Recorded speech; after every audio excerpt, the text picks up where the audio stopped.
to captain and then reverted back to becoming a warrant officer, W-2, so that I could go to Afghanistan and fly helicopters.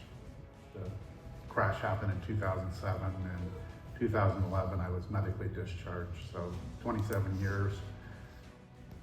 When I was getting ready to depart to go look for a crew that had gotten,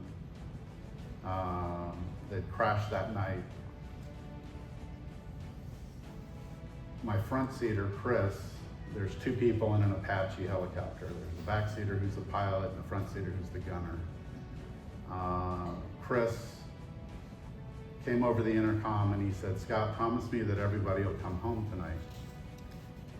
And I did.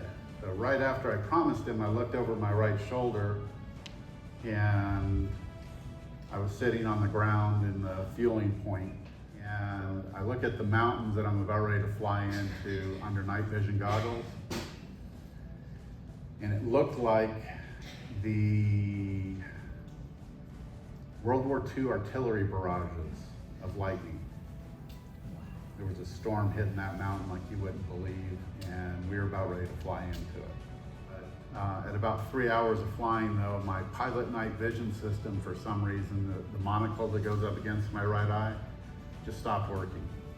Don't know if it was some kind of system failure, electrical, mechanical, whatever, or if it was shot out, don't know, because we were flying over bad guy territory too. But I couldn't see outside the aircraft anymore. Well, about 40 seconds later, we impacted the mountain at about 40 Gs.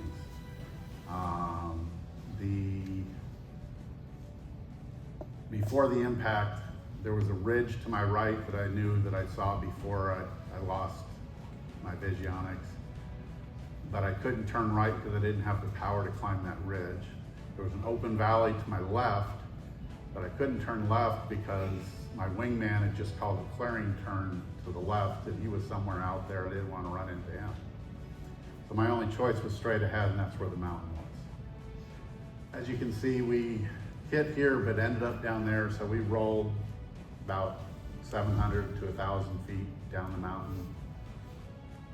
It was what was left of the helicopter when I crashed in Afghanistan. Took out a nice tree right there when we hit. It's over here.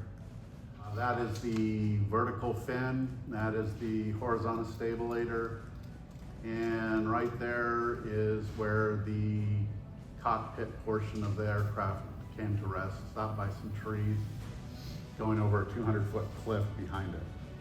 We impacted at about 10,000 feet. Remember I was telling you the story of Tarkur Gar, where they were fighting at 10,000 feet?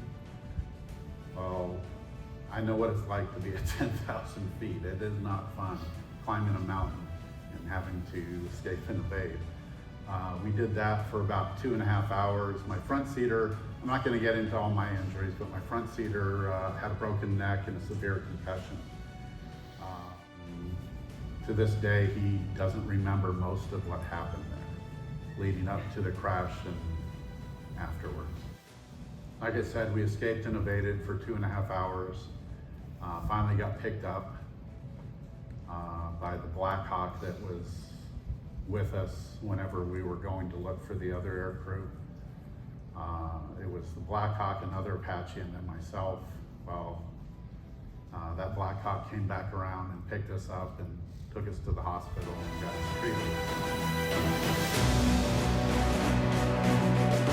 treated.